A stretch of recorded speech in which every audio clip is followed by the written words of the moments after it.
Bismillahirrahmanirrahim. Assalamualaikum warahmatullahi wabarakatuh.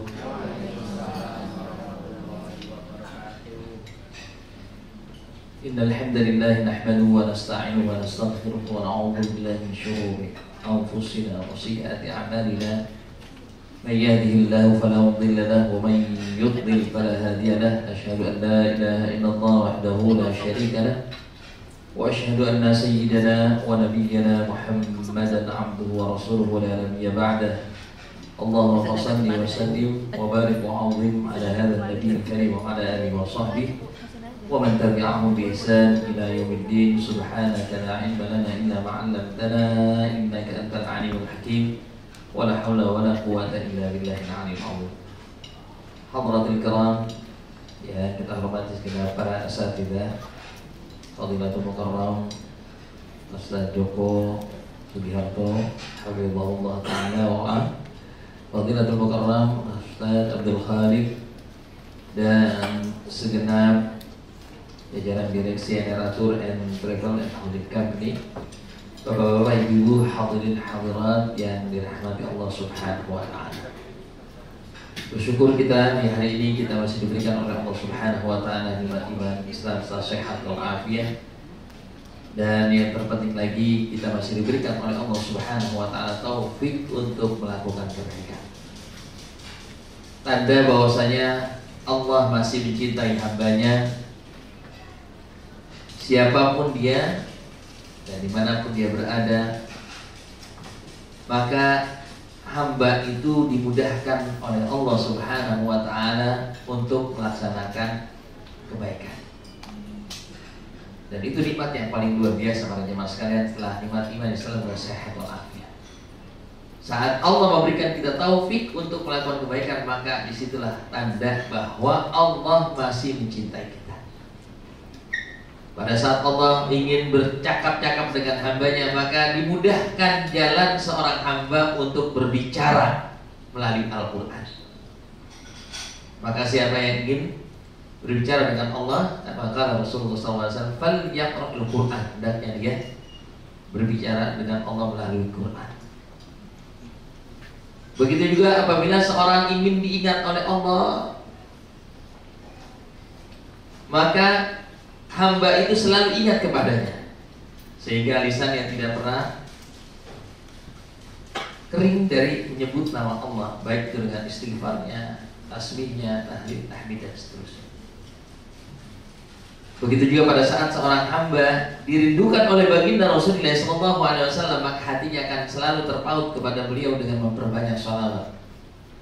Maka hari ini Bapak Ibu sekalian, kita bersyukur semua amalan itu terangkum dalam satu ibadah, di mana Allah berikan kita taufik untuk bisa melaksanakan ibadah umroh. Kira-kira kalau ibadah umroh itu nikmat apa enggak? Nikmat atau bukan? Nikmat atau tidak? Kalau ada yang bilang enggak, pulang hari ini, batalin umrohnya. Kenapa? Karena nanti akan sangat berpengaruh Bapak Ibu sekalian.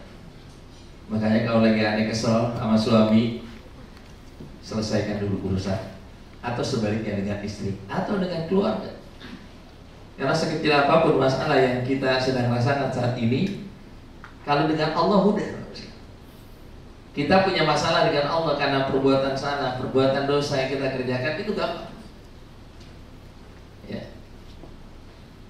Dalam sebagaimana disebutkan dalam sebuah hadis kursi, bahwasanya kata Allah Subhanahu wa Ta'ala dalam hadis kursi, wahai ibnu Adam, apabila marajautani wa da'autani, ya, apabila engkau masih memohon kepadaku, meminta kepadaku untuk diampuni atas dosa yang kalian kerjakan, maka aku akan mengampuni sebesar apa, wala ubali, sebesar apapun banyaknya dosa-dosa kalian. Innallaha yaghfiru dzunuba jami'a. Sesungguhnya Allah mengampuni sebesar apapun kita, hatta ana as-sama. Kalaupun seandainya dosa kita sampai menyentuh langit atau menutupi bumi, maka Allah akan datangkan maghfirahnya seluas bumi dan setinggi langit. Itu kalau urusannya kepada Allah. Tapi urusan kepada manusia kadang-kadang jadi berat. Betul. Kadang-kadang gara-gara urusan kecil sampai-sampai terucap 7 turunan saya kembali datang. Pernah begitu ada yang ngomong? Ada nggak pernah kita dengar orang gitu? Ada. Itulah manusia.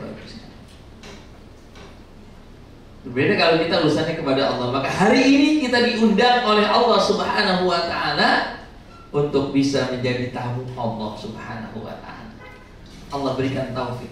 Maka manfaatkan kesempatan ini untuk betul-betul kita bisa berasyik-asyik dengan Allah, bisa membangun kemesraan kepada Allah Subhanahu wa Ta'ala, sehingga selama dalam perjalanan kita nanti dari keberangkatan sampai kita kembali, kita merasakan adanya haru biru nilai-nilai keimanan dalam hati kita. Untuk itu mari Bapak sekalian mengawali tausiah, mengawali manasik kita pada kesempatan siang hari ini. Mari kita bertalbiyah terlebih dahulu, yang mana talbiyah ini nanti akan kita ulangi pada saat kita sudah melaksanakan ihram. Insyaallah. Bismillahirrahmanirrahim. Labbaik Allahumma labbaik. Labbaik la syarika laka labbaik. Innal hamda wan ni'mata laka wal mulk la syarika lak. Labbaik Allahumma labbaik. Labbaik la syarika laka labbaik.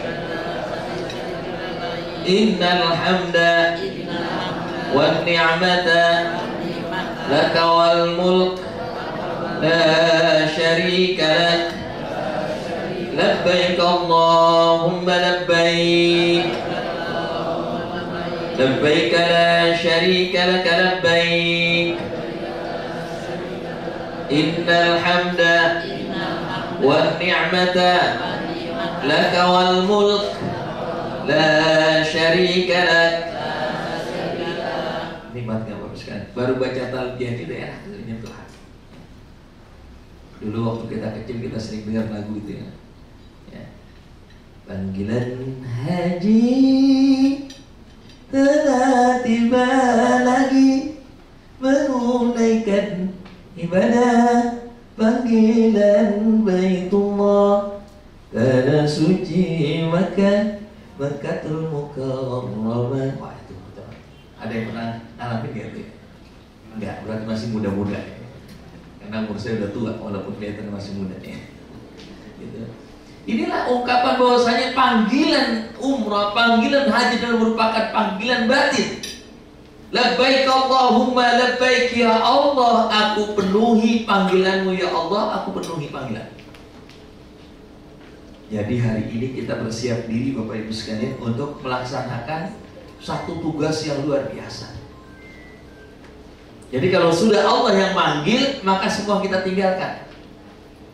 Semua kesibukan kita tinggalkan. Keluarga yang kita cintai kita tinggalkan. Pekerjaan, bisnis dan lain sebagainya sudah kita serahkan kepada Allah. Sebagaimana dulu Allah yang memberi itu semua, kita kembalikan lagi kepada Allah. Labbaik Allahumma labbaik. Ya Allah, aku beri panggilan. Ya. Panggilan orang tua saja, Bapak Ibu sekalian, kalau orang tua manggil kita nggak memenuhi panggilan, kira-kira marah nggak? Marah nggak? KPK manggil orang yang terkena kasus, kira-kira kalau seandainya nggak dipanggil dia nggak datang, marah nggak? Marah. Jadi apalagi Allah yang mempunyai kita, yang menciptakan kita, yang memberikan kita segalanya. Kalau Allah memanggil kita, entar dulu. Ya. Orang sudah dikasih oleh Allah Subhanahu Wa Taala kelebihan harta. Nanti aja haji, nanti aja umroh. Kalau sudah senggang, akhirnya nggak senggang, dibikin sibuk dia oleh Allah Subhanahu Wa Taala dengan urusan dunia. Apa kata Rasulullah SAW? Alaihi ayyamuta Yahudiyan atau Nasrani. Hati-hati kalau seandainya orang sudah diberikan kemampuan oleh Allah, kesempatan oleh Allah, dia tunda-tunda mati sebelum dia melaksanakan. Fala alaihi ayyamuta Yahudiyan atau Nasrani. Walaupun dia Muslim, tapi dia akan dikumpulkan bersama Yahudi atau Nasrani. Maka sekali lagi Bapak sekalian, ini adalah merupakan sebuah nikmat yang luar biasa Allah berikan kepada kita, diberikan kita kesehatan, diberikan kita keluasan rezeki, diberikan kita kesempatan, maka manfaatkan setiap waktu kita selama berada di dua kota suci untuk melaksanakan ibadah dengan sebaik-baiknya. Insya Allah. Labbaik la syarika laka labbaik, maka tidak ada sekutu bagimu ya Rabb. Tidak akan ada yang kami tuju kecuali hanya Engkau.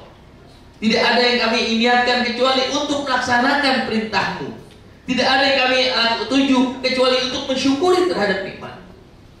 Innal hamda wan ni'mata laka, karena sungguhnya nikmat semua yang kau berikan dari semenjak kami lahir sampai saat ini semua punyamu. Kadang-kadang ada orang yang sok kaya kan begitu. Saya udah bayar mahal, kenapa begini. Kira-kira yang datangin kita ke sana siapa? Siapa yang datangin? Allah. Kita mah cuma dititipin.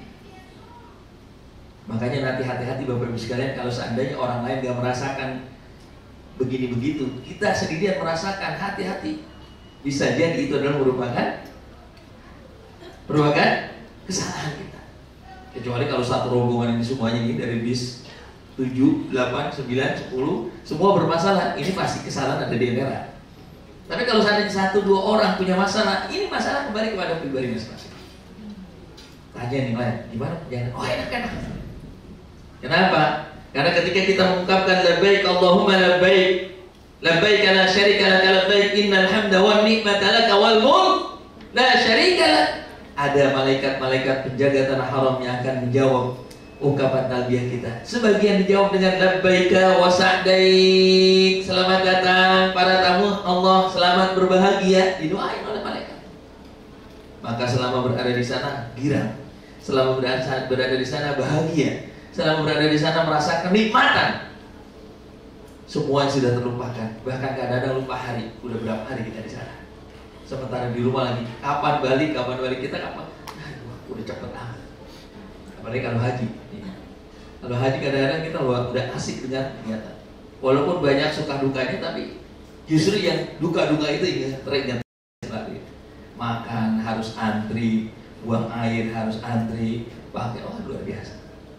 Makanya nanti ingat Bapak Ibu sekalian, waktu kita melaksanakan tawaf, apalagi khususnya di tawaf, ada minta kepada Allah, ya Allah kembalikanlah aku di bulan di musim haji nanti. Amin. Ya Rabbi bisa. Mungkin kalau perjalanan umroh sih nggak terlalu spektakuler, tapi haji itu luar biasa. Dan tidak ada sejarahnya orang kapok pergi haji. Ada pernah dengar? Saya kapok pergi haji, nggak ada. Kalau kapok jalan-jalan kemana, mungkin kapok pakai travelnya, mungkin banyak kalau gitu. Tapi untuk berangkat haji tidak akan ada. Ya.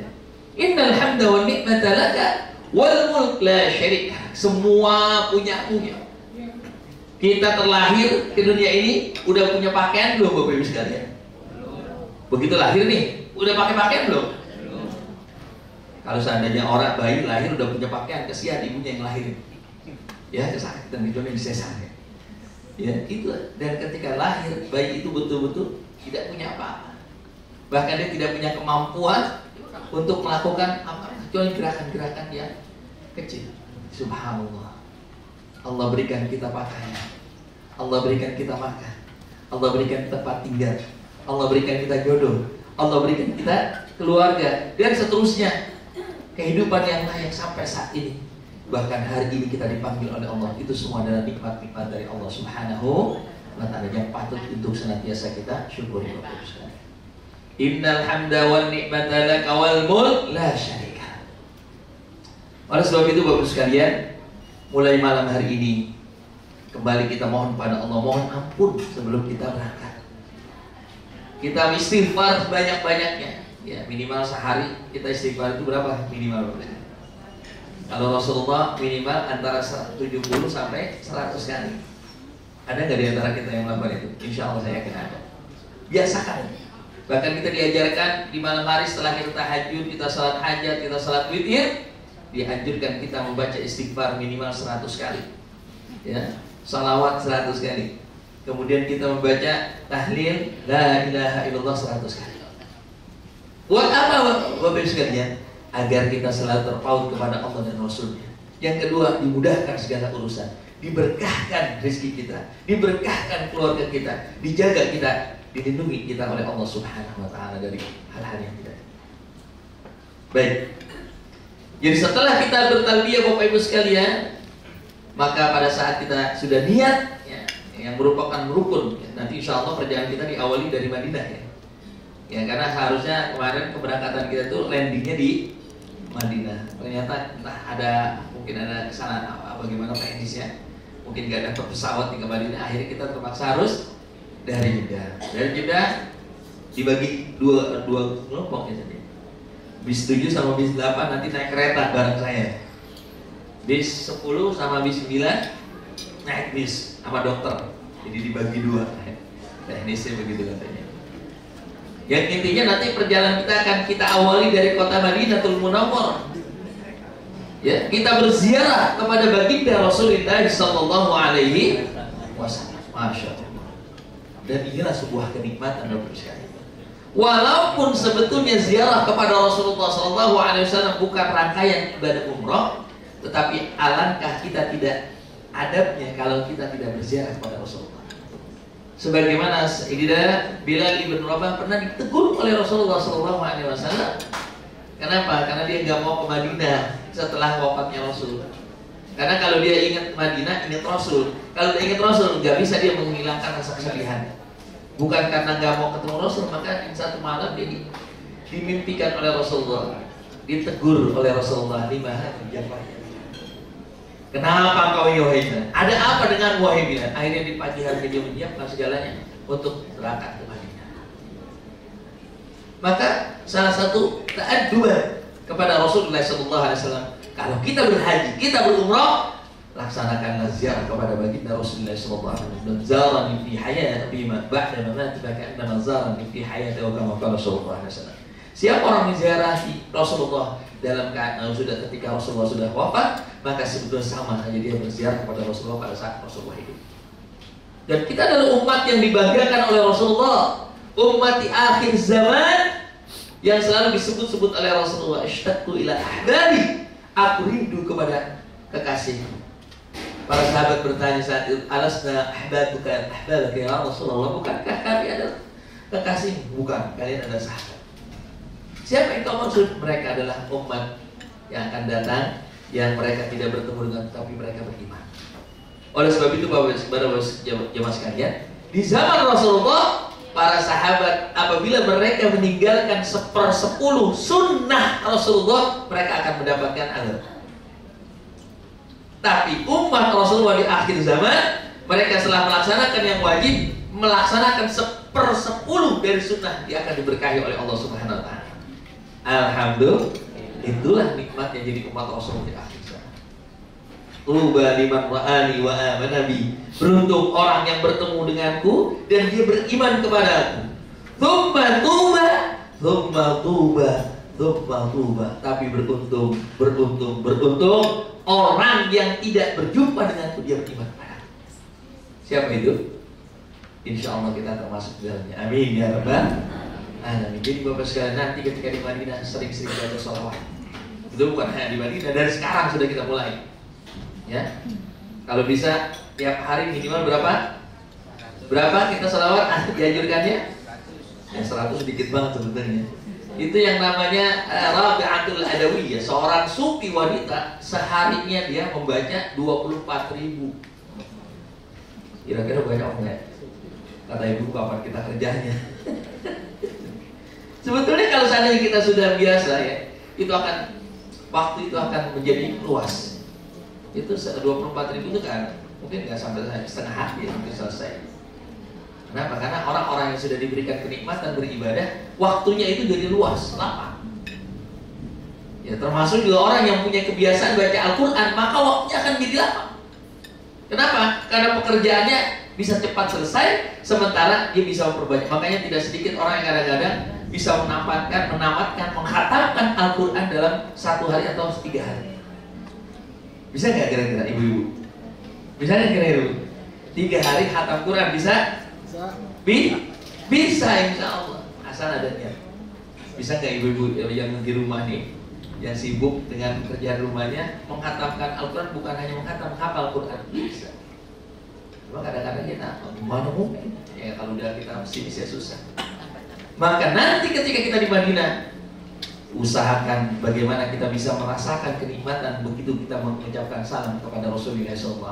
Assalamualaikum ya Rasulullah, Assalamualaikum ya Nabi Allah, Assalamualaikum ya Sahabatullah, Assalamualaikum ya man arsalakallahu rahmatan lil alamin basyira wa nadhira. Masya Allah, kalau kita bayangkan malu sekalian, nggak akan mungkin kita tidak bisa menangis ketika di hadapan Rasulullah. Bahkan tidak. Rasulullah adalah orang yang sangat sayang kepada umatnya. Bahkan sayangnya kepada umat lebih daripada dia menyayangi keluarga. Itulah Rasulullah. Maka kalau kita disayangi oleh orang, harusnya kan kita juga sayang kepada orang yang kita. Sungguh sangat aneh kalau seandainya kita disayangi oleh orang, kemudian kita tidak menyayangi. Bahkan beliaulah satu-satunya orang yang nanti kita bisa jadikan sebagai pemberi syafaat buat kita di hari kiamat. Apa itu syafaat? Syafaatnya rekomendasi. Buat apa? Buat masuk surga. Yang bisa memberikan syafaat kelak di yaumil kiamat itu ada 3 kelompok.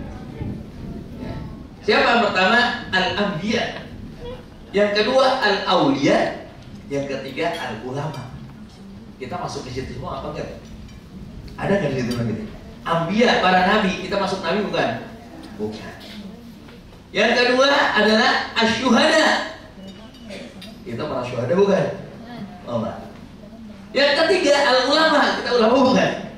Nah, bagaimana kita bisa mendapatkan syafaat atau bisa beri syafaat? Kita juga punya anak-anak, Bapak Ibu sekalian yang telah bisa memberikan syafaat.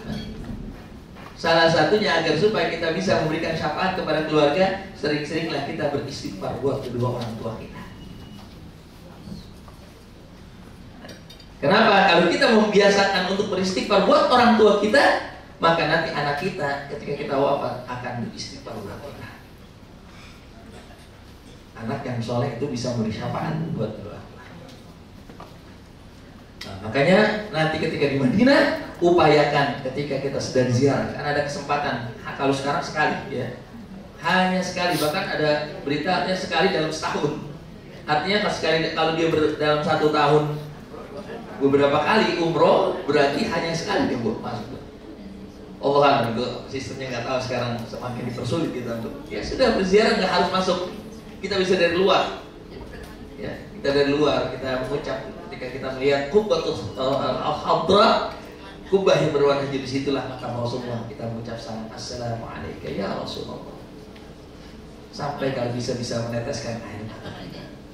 Kita bayangkan bagaimana perjuangan Rasulullah SAW untuk apa? Untuk memperjuangkan umatnya. Bahkan doa-doa selalu tertuju kepada umat. Nanti di hari kiamat hanya Rasulullah yang akan bisa memberikan syafaat buat kita, yaitu syafaatul, bukan hanya buat bahkan umat-umat yang terdahulu. Maka sudah sewajarnya ketika kita berziarah tiap hari kalau bisa kesempatan, kalau ada waktu setelah sholat subuh datang gitu ke menghadap ke kubah yang warnanya hijau, kita sambil selawat kepada Rasulullah. Mudah-mudahan itu akan menjadi asbab Allah kumpulkan kita kepada Rasulullah Nabi di hari kiamat. Amin ya rabbal alamin. Bapak Ibu sekalian, ketika kita di Madinah nanti kita akan banyak berziarah ya, walaupun tidak semua tempat karena banyak sekali tempat-tempat berziarah. Cuma yang dekat itu hanya beberapa tempat. Salah satunya kita ke Masjid Kuba, kita ke Masjid Qiblatain, kita kemudian ke Syuhada Uhud, kemudian Masjid Sabah, Masjid Uhud dan seterusnya. Hanya yang dekat-dekat. Padahal banyak sekali tempat-tempat berziarah. Cuma jaraknya jauh, seperti tempat peperangan Badar. Itu 140 kilo arah selatan, arah Mekah. Jadi jauh. Ataupun di Tabuk, ya, perang Tabuk yang sekarang lagi mau dibikin apa namanya itu, The Lion ya. Itu kan jaraknya apa? 700 kilo, jauh. Itu tempat-tempat yang sangat bersejarah. Tapi yang akan kita datang insya Allah itu. Dan untuk apa kita belajar sana? Kita mengambil pelajaran betapa dahulu Rasulullah SAW berjuang untuk agama ini tidak setengah-setengah. Rasulullah mengorbankan segalanya. Rasulullah adalah seorang pemimpin. Apabila berperang dia berada di paling depan. Itulah Rasulullah. Jadi kalau yang nggak enak itu Rasulullah paling depan. Tapi kalau yang enak-enak Rasulullah paling. Kalau pemimpin sekarang kan banyak kan begitu. Yang enak paling dulu, dia paling banyak. Urusan susah-susah, ntar dulu, maju duluan. Rasulullah nggak begitu. Rasulullah selalu mendahulukan kepentingan umatnya. Makanya nanti yang buka pintu surga di hari kiamat itu siapa? Yang ketuk pintu surga itu adalah Rasulullah. Ketika Rasulullah mengetuk pintu surga, ditanya oleh penjaga surga, siapa itu? Aku Muhammad bin Abdullah. Oh, engkaulah yang diberikan mandat oleh Allah untuk bisa membuka pintu surga. Tapi begitu dibuka, apa Rasulullah masuk? Apa Rasulullah langsung masuk? Rasulullah menunggu sampai umatnya semua masuk dalam surga. Subhanallah. Thuluthun yadkhuluna al-jannata bighairi hisab. Ada di antara umat Rasulullah sepertiga dari mereka masuk surga tanpa dihitung. Mudah-mudahan kita masuk ke situ. Amin. Wa thuluthun yatuna bi dzunubihim wa khatayahum fayaghfaru lahum. Ada di antara umat Rasulullah yang suka berbuat maksiat tapi juga suka melakukan ketaatan. Ya. Dia akan dimasukkan oleh Allah dengan rahmatnya. Kemudian wa thuluthun yatuna bi dzunubihim wa khatayahum. Ada di antara umat Rasulullah yang kerjaannya demen banget sama perbuatan dosa. Dosa ini bukan dosa-dosa agung, dosa-dosa besar. Wa yaqulu Allah Ta'ala lil malaikati idhabu fazinuhum. Maka Allah memerintahkan malaikat, timbang itu orang, timbang itu umat.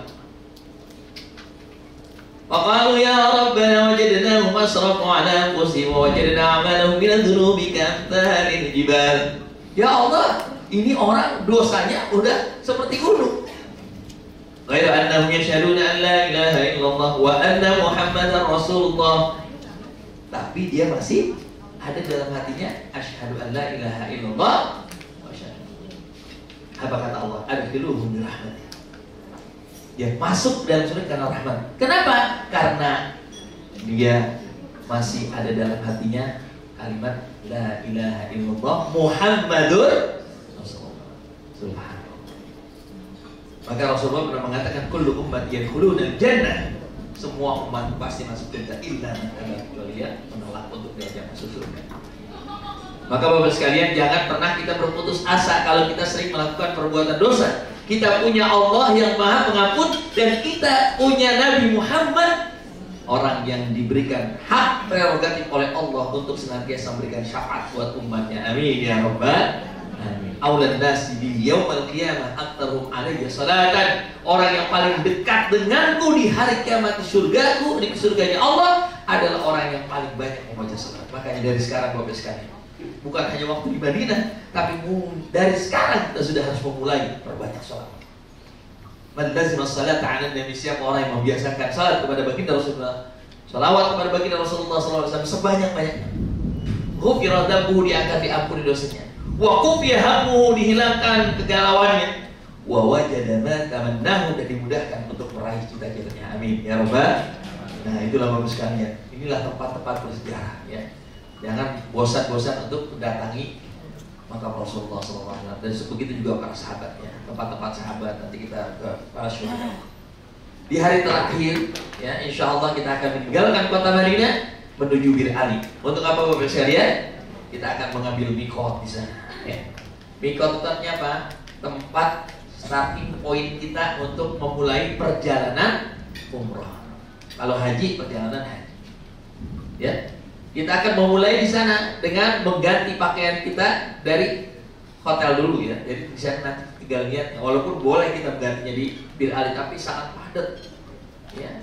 Apalagi sekarang nih umroh kita, umrohnya udah musim dingin. Alhamdulillah. Kalau bisa bawa jaket ya, walaupun tipis-tipis. Ini udah bulan-bulan dingin ini.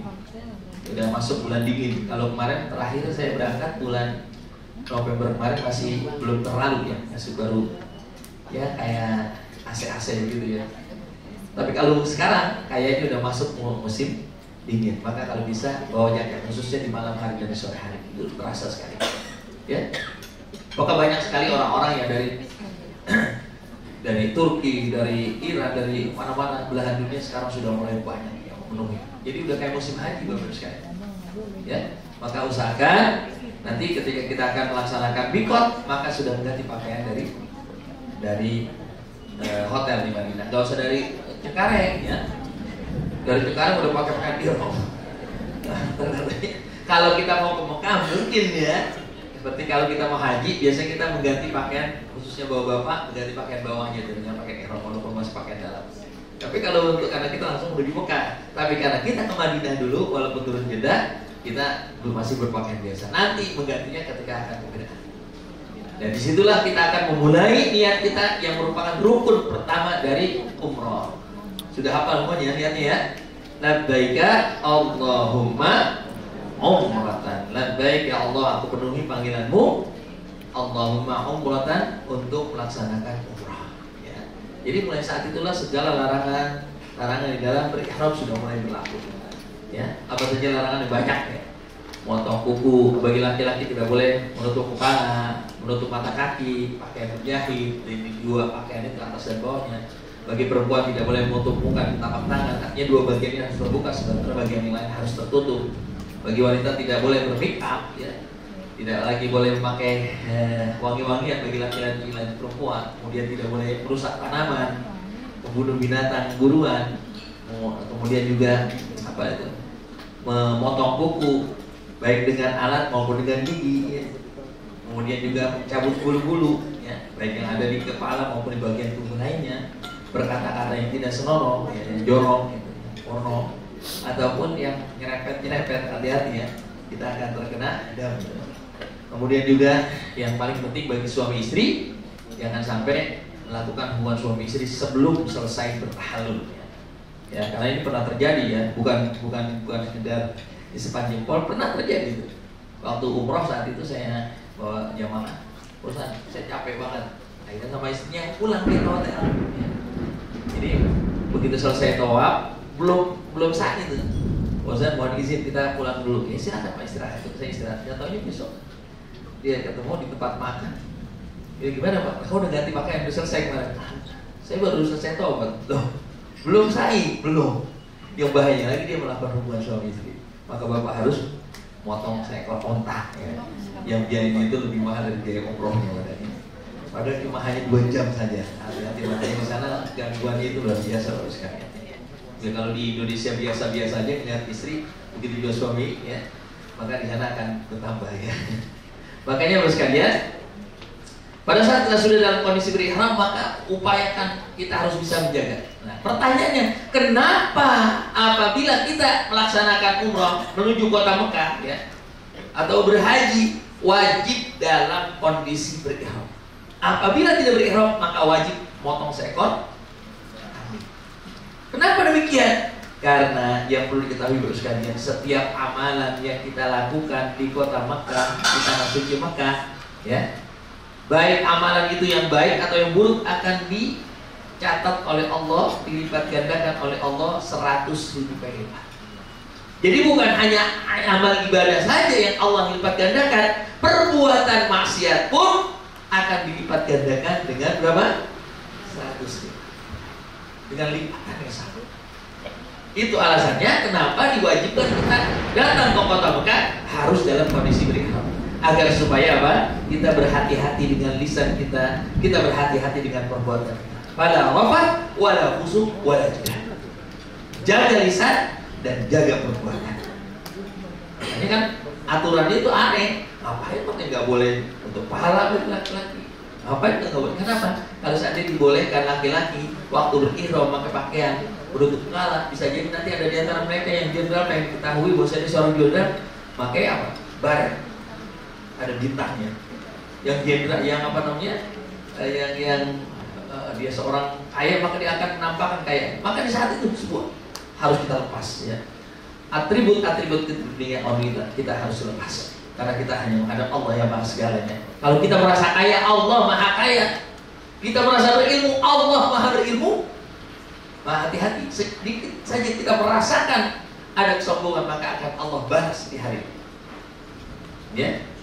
Wa may yurid fihi bi ilhadin bi dzulmin nudhiqhu min adzabin alim. Siapa saja yang coba-coba punya niatan, punya tujuan yang tidak baik, akan Allah balas kontan. Makanya bapak sekalian, jangan sampai ada kesombongan yang disebabkan karena harta, keilmuan dan lain sebagainya.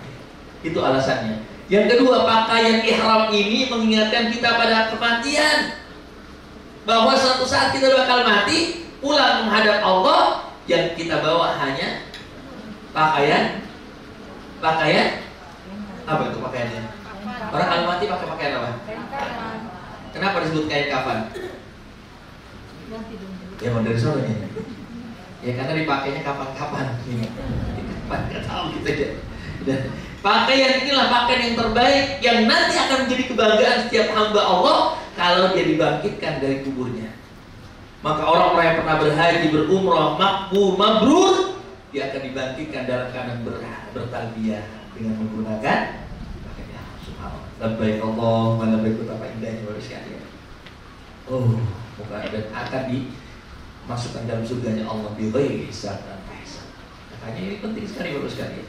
Makanya jangan main-main nih. Walaupun perjalanan umrah ini belum bukan seperti ini, tidak seperti haji, tapi kalau seandainya ini adalah kesempatan kita untuk bisa berada di sana, maka insya Allah kalau diterima umrah kita menjadi umrah yang mabrurah, Allah akan bangkitkan kita dalam keadaan mulabbiyan wa muhriman. Amin ya rabbal. Setelah itu Bapak sekalian, sampai di tanah suci Mekah ya, kita masuk hotel, kita akan melaksanakan tawaf.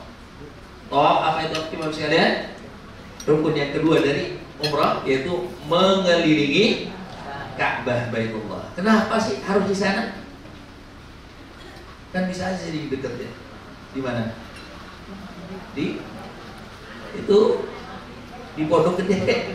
Kan ada Ka'bah itu. Mau nggak harus ada ya? Murah biayanya nanti umroh. Jadi nggak perlu harus bayar juta-jutaan. Cukup bayar 500.000. Mau nggak kita saya ajak ke sana umrohnya? Pasti nggak mau. Atau yang jauhan dikit barangkali di Malaysia juga ada, atau di Kalimantan, di Batam juga, pasti nggak mau. Kenapa sih Bapak sekali? Karena ibadah umroh hanya bisa dilakukan, atau tawaf itu hanya bisa dilakukan di Baitullah. Ya, tidak bisa dilakukan. Kenapa? Karena itulah tempat yang paling disucikan oleh Allah dan simbol kerajaan Allah di langit. Harusnya tawaf itu dilakukan di mana? Di Sidratil Muntaha, langit ketujuh. Harusnya, sebagaimana para malaikat selalu bertawaf 24 jam tidak pernah terputus. Selesai maka tawaf digantikan lagi oleh para malaikat yang jumlahnya miliaran, bahkan mungkin lebih daripada itu. Jumlah malaikat itu besar-besar dan banyak Bapak sekalian. Kita nih yang segini banyaknya, ini kalau malaikat mau matiin hanya ditiup mati semua kita. Ya kan gitu. Malaikat itu ketika membentangkan sayapnya, satu di timur, satu di barat. Itu baru sayapnya doang, belum tangannya. Ini kita kasih kumpulan kalau di yang sentil aja mati semua kita. Cuma kan kadang-kadang manusia itu lagunya banyak. Betul nggak? Lagunya banyak. Makanya orang jemaah sekalian, di sini kita diingatkan oleh Allah Subhanahu wa taala ketika kita datang ke Baitullah, kita melaksanakan tawaf, tidak lain kita mengikuti ibadahnya para malaikat. Min hikmatillahi azza wa jalla, Allah Subhanahu wa taala berikan kita kesempatan untuk bisa beribadah sebagaimana ibadah malaikat. Allah perintahkan malaikat Jibril, wahai Jibril, ambil itu batu dari surga yang namanya Hajar Aswad. Itulah batu surga. Satu-satunya batu surga yang ada di dunia adalah apa? Itu Hajar Aswad. Jadi ini juga menunjukkan bahwa surga itu udah ada sebelum adanya kita, sebelum adanya alam. Maka siapa yang menciumnya di dunia, maka dia akan menciumnya di akhirat nanti. Amin ya Rabbal. Itu kenapa disarankan waktu memulai tawaf kita menciumnya. Kalau kita karena sekarang susah, ya kita cukup dengan istilah.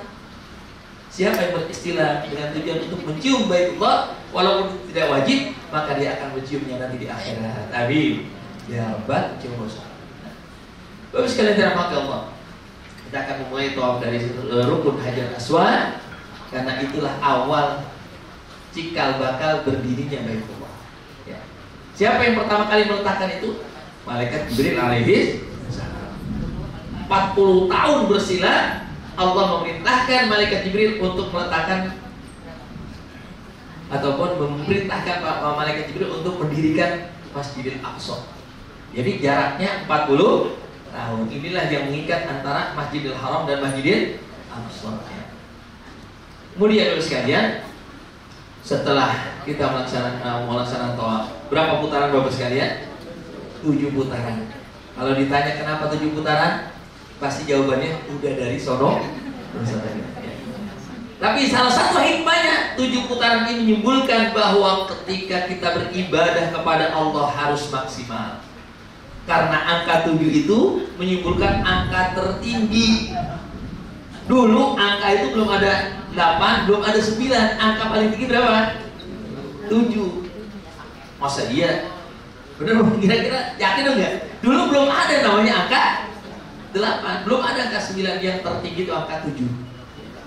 Yang tertinggi itu angka 7. Makanya kalau orang munafik bukan kampanye. 7. Angka 7 kan bahasa Arab gitu. Bukan 2, tapi ini angka 7. 7 Arab. Kenapa? Kalau kita lihat dalam pelajaran dulu? Pelajaran kesenian gitu. Ada namanya notasi. Do, re, mi, fa, sol, la, si. Itu si paling tinggi. Setelah si balik lagi ke do. Balik lagi ke 1. Biar bilang tidak armi. Saya bilang begini atau begini, kalau jadi katanya kampanye nih. Saya lagi terangin maksudnya. Ya. Jadi kembali lagi ke 1. Ya kalau kita lihat juga dengan di dalam komus-komus lama itu begitu Bapak sekalian. Artinya apa? Kita di dalam menyembah Allah harus maksimal. Beribadah kepada Allah jangan tanggung-tanggung. Ittaqullaha mastata'tum. Bertakwalah kepada Allah sebisa-bisanya kita lakukan. Ini sebagai sindiran bagi kita para jemaah sekalian. Kadang-kadang kita kalau urusan ibadah itu setengah-setengah. Urusan akhirat kita setengah. Tapi urusan dunia kita kadang pol-polan, betul bukan? Coba kalau sekarang kita lebih takut mana? Ketinggalan pekerjaan atau ketinggalan waktu sholat? Nah, kadang-kadang kita waktu sholat antarnya dulu lah, lagi sibuk ini, lagi banyak urusan dan begitu. Padahal Allah udah panggil, Allahu Akbar, Allahu Akbar, kan gitu. Makanya kalau di Arab itu kalau udah Allahu Akbar tutup gitu baru. Dulu malahan kalau nggak ditutup ditinggal aja begitu. Kalau sekarang masih ketakutan itu mereka tutup ya. Kalau dulu jangan dilepas gitu ya. Karena Allah sudah sekarang manusia urusan dunia dibelain mati-matian, padahal dunia itu bela dia nanti ketika mati. Nih, kita kan sekarang belain untuk urusan dunia kita mati-matian, betul? Yang punya bisnisnya dibelain habis-habisan, apa aja dilakukan. Yang punya jabatannya pokoknya dipertahankan, segala apa dia punya. Padahal yang kita tanyakan, apakah benar yang kita bela mati-matian itu bakal bela kita nanti? Yang jelas bakal membela kita adalah Allah. Bela kita adalah baginda Rasulullah SAW. Itu yang harusnya kita pertahankan. Saya tanya ibu-ibu Bapak Ibu sekalian, kira-kira kalau saya bertanya kepada ibu-ibu, ibu dikasih uang sama suaminya 1 juta, itu gede atau kecil dulu? Dikasih duit 1 juta, itu gede apa kecil? Yang kompak. Gede atau kecil? Nah ya, pasti ibu akan bilang, buat apa dulu Pak Ustaz? Kalau buat ke mall dikasih 1 juta, gede apa kecil? Kalau buat ke tromol 1 juta, gede apa kecil? 1 gede kecil aja. Nah, ini kadang-kadang kita urusan, padahal yang jelas-jelas bakal belain kita itu adalah amal kita ke akhir. Ya. Jangan sampai seperti orang Madura. Ada orang Madura jadi ketika naik bus, naik pesawat pengen duduknya di depan ya. Karena dia punya duluan, dia masuk di depan. Ya. Orang diperiksa, bapak bisa di mana? Dulunya di tiket ekonomi. Tapi pengen duduk di depan. Diusir nggak mau dia. Kenapa? Saya udah datang duluan. Katanya, siapa anda ngatur-ngatur saya? Saya adalah pramugari. Pramugari itu apa? Pramugari itu pembantu di rumah, di hotel, apa di pesawat.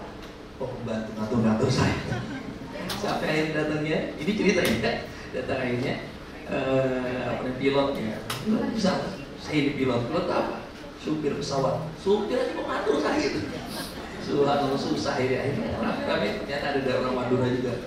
Ada apa ini? Susah, nggak mau dipindahkan. Ada apa, Bang? Ini saya diatur-atur, saya disuruh pindah ke belakang. Abang mau kemana? Saya mau ke Jakarta. Kalau abang ke Jakarta, duduknya di belakang, Bang. Bukan. Baru dia mau pindah. Dan itu bisu ya. Mohon maaf ada orang Madura ya. Jadi Bapak Ibu sekalian, jangan sampai nanti kita seperti itu ya. Kita pengen posisi kita dimuliakan oleh Allah, sementara kita untuk Allah hanya sisa-sisa. Beramal sisa. Ya, kita ke masjid sisa. Masa tua. Daripada udah gak ada kerjaan jadi masjid aja. Nah, masih bagus daripada gak sama sekali itu. Tapi alangkah naifnya kita Bapak Ibu sekalian.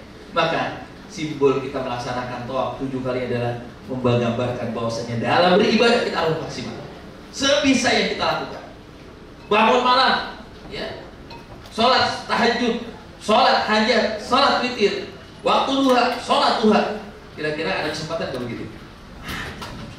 Kalau bilang, wah sibuk sekali, sesibuk apapun kita, kalau untuk Allah tidak ada kata